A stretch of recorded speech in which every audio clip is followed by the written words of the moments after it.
La revista electrónica Reporte Índigo publicó esta semana un diagrama que ofrece una guía práctica para interpretar la crisis política, social y económica que vive México.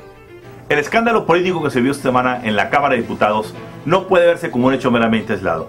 Es producto de un contexto de circunstancias políticas y económicas de grupos de intereses que finalmente están tomando la arena del Palacio Legislativo como un lugar donde se están dirimiendo las disputas rumbo al 2012. En la situación que se dio en el Congreso se disparó con dos comunicadores de Televisa precisamente.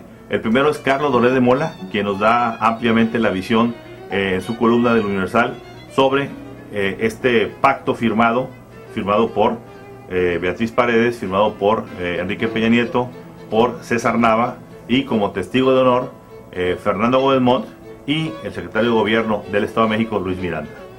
En ese contexto, Doré de Mola destapa esto Universal y Adela Micha lo retoma en su noticiero, invita a Peña Nieto con el pretexto de que el Estado de México cumple un aniversario más, y en esa entrevista Peña Nieto admite la existencia de ese pacto.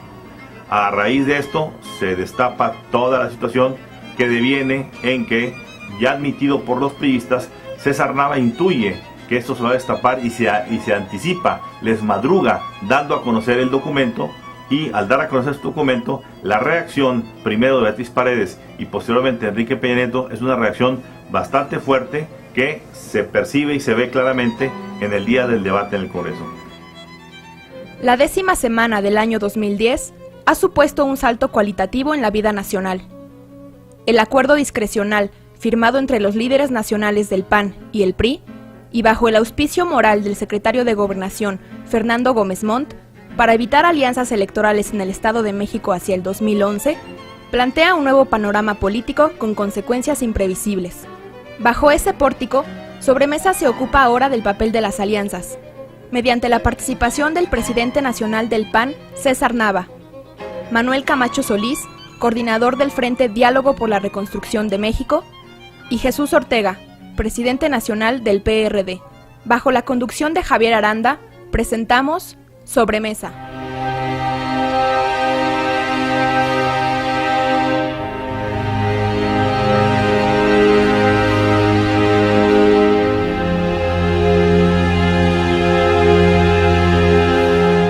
Hola, ¿qué tal? Gracias por acompañarnos en esta sobremesa. Y me da particularmente gusto que estén con nosotros porque en estos días en que hemos visto que la política en el país se convulsiona, en donde cada vez muchas personas nos preguntamos qué está pasando con los hombres que revisan leyes y las proponen, llegó incluso a momentos que me llamaron mucho la atención, como la declaración del secretario de Gobernación cuando dice: yo no me bajo del bote cuando se hunde. Sea cierto o no, la imagen es bastante fuerte y nos habla tal vez de un bote que está haciendo agua. Les digo que me da gusto porque 3 hombres políticos que han estado, digamos, en este centro de debates, de dimes y diretes, están en esta noche, en este día, con nosotros en esta sobremesa.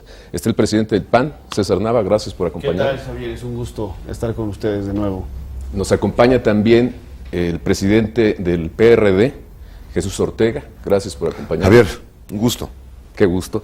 Y está también con nosotros otro invitado que ya ha estado en esta sobremesa, que nos da muchísimo gusto que vuelva a estar aquí, que es el señor Manuel Camacho. Gracias por la invitación a los dos.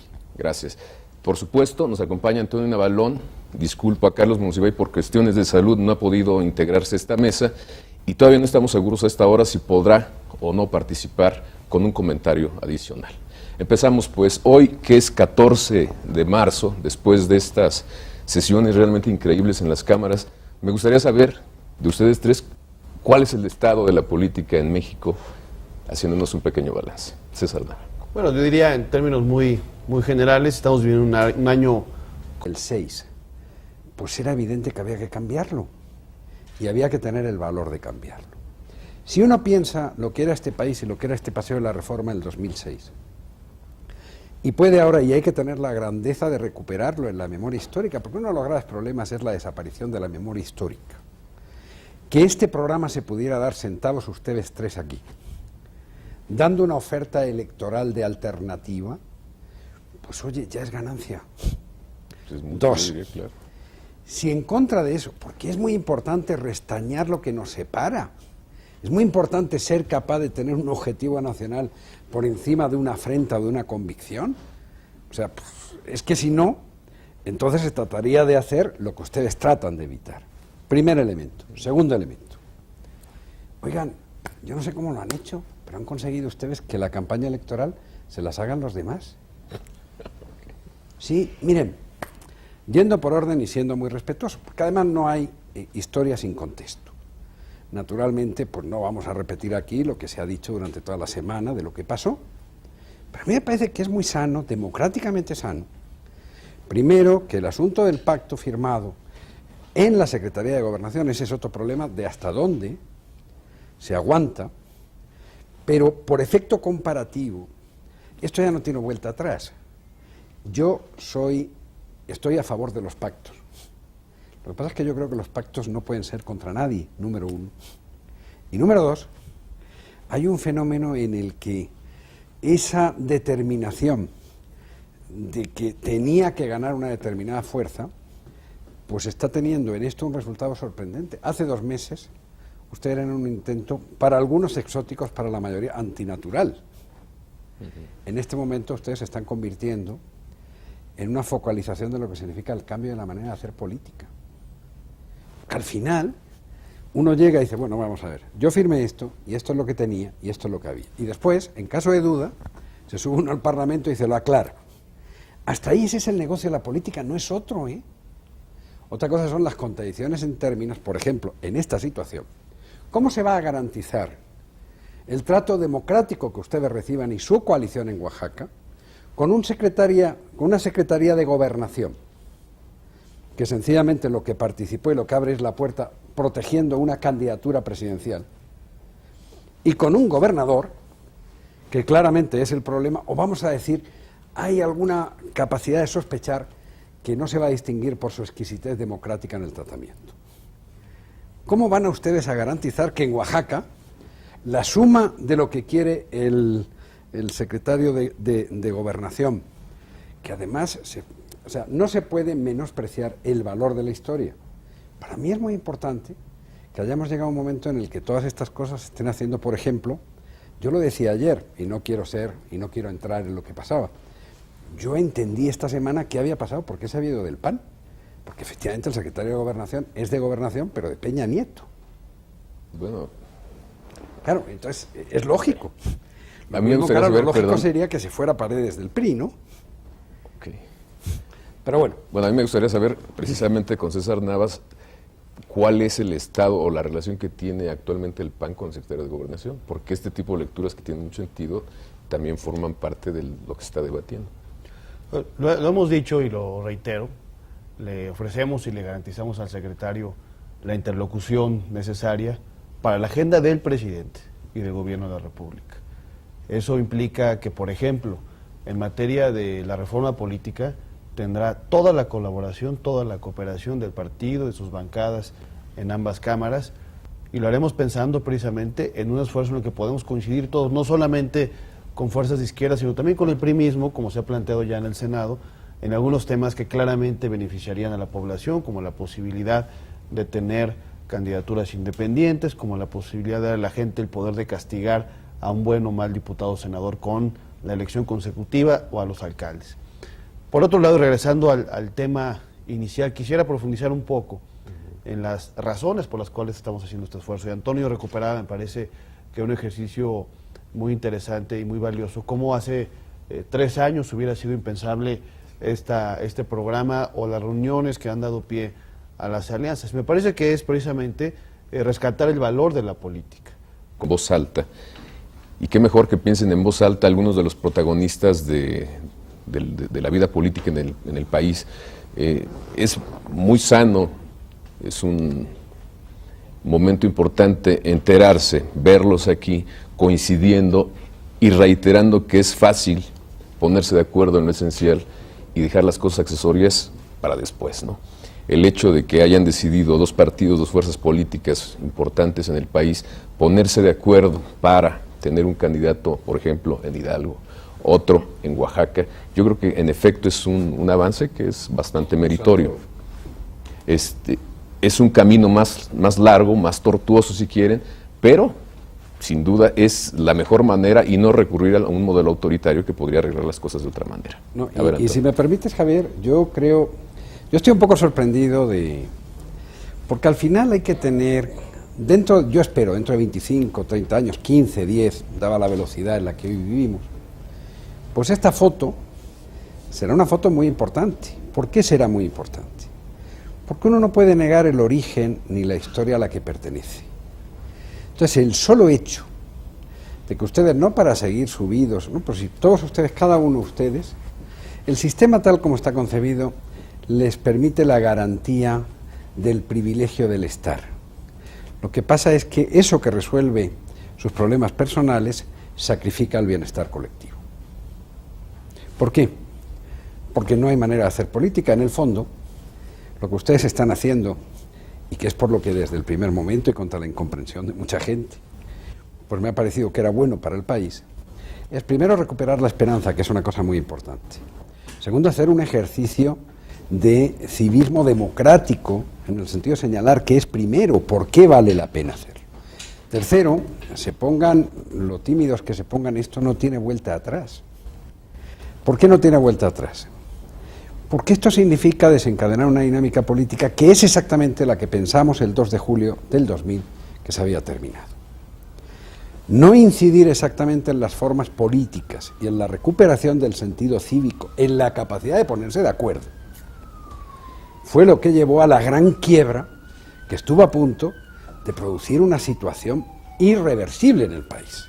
Y que gracias a todos, también al candidato López Obrador, se pudo resolver.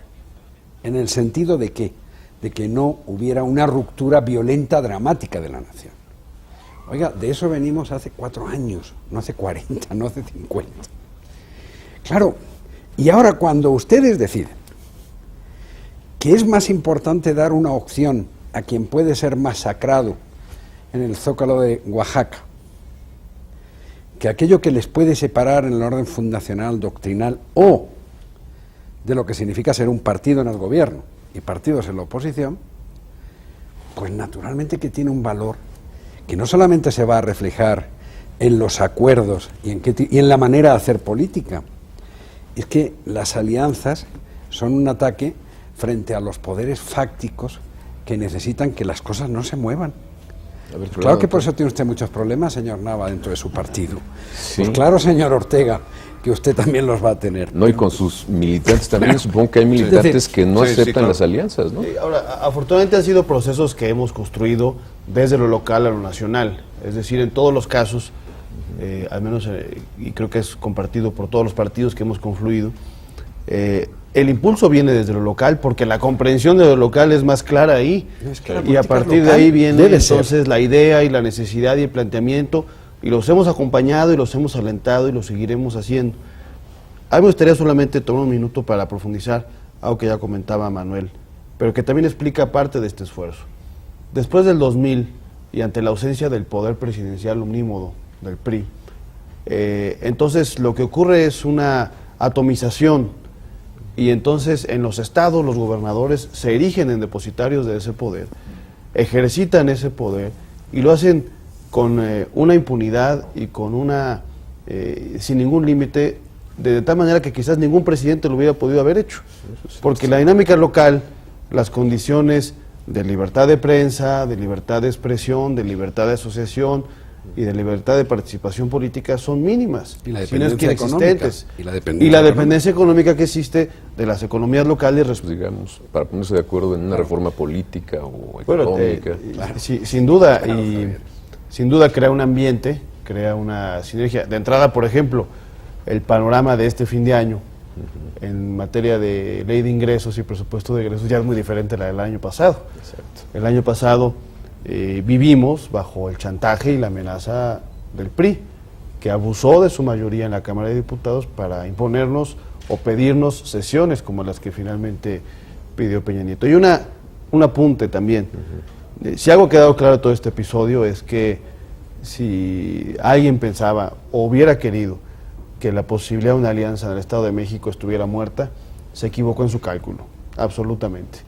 Si ese fue el cálculo del gobernador Peña Nieto al divulgar este acuerdo, se equivocó rotundamente y obtuvo la respuesta contraria, porque si hoy algo está claro, es que el PAN está en absoluta libertad de analizar, de discutir, de explorar la posibilidad de una alianza en el Estado de México, y los demás partidos también tomarán su decisión. Por lo que hace a nosotros, nos sentimos absolutamente libres para hacerlo. Será una decisión que comenzará con el análisis a nivel local, igual que en todos los casos, y en su momento la dirigencia nacional también lo estará analizando. Es un estado muy interesante, digo, el PAN tiene fuerzas muy importantes en el Estado de México, el PRD también, entonces como que el movimiento va a ser fuerte, me imagino. Sobre todo, no solo la ley de ingresos, la reforma política. Sí, por O cierto. sea, ¿quién les va a limitar a ustedes ponerse de acuerdo en algunos conceptos que crean de las propuestas? ¿Quién se lo va a limitar? Esa forma política antigua de moverse por rencores puede hacer que algunos partidos y algunos legisladores digan ya no vamos a hacer nada, que no haya ninguna reforma, ¿no? Y eso es un comportamiento absolutamente irresponsable frente al país. De acuerdo. No, al margen de los acuerdos que puedan tener los partidos políticos, este país necesita una reforma de Estado y una reforma política que dé pasos hacia el cambio de régimen, hacia un régimen de acuerdo a la realidad que vivimos en el siglo XXI, no el viejo régimen. Ese es el que hay que cambiar, y esa reforma es indispensable, como se necesita una reforma educativa y como se necesita una reforma fiscal y una reforma económica, de tal manera que ojalá, de veras espero, que los legisladores o una parte de los legisladores no tomen como pretexto el asunto de las alianzas de otros partidos para decir, pues entonces que se friegue el país, que no haya reforma. Sí, nos enojamos. Ni reforma.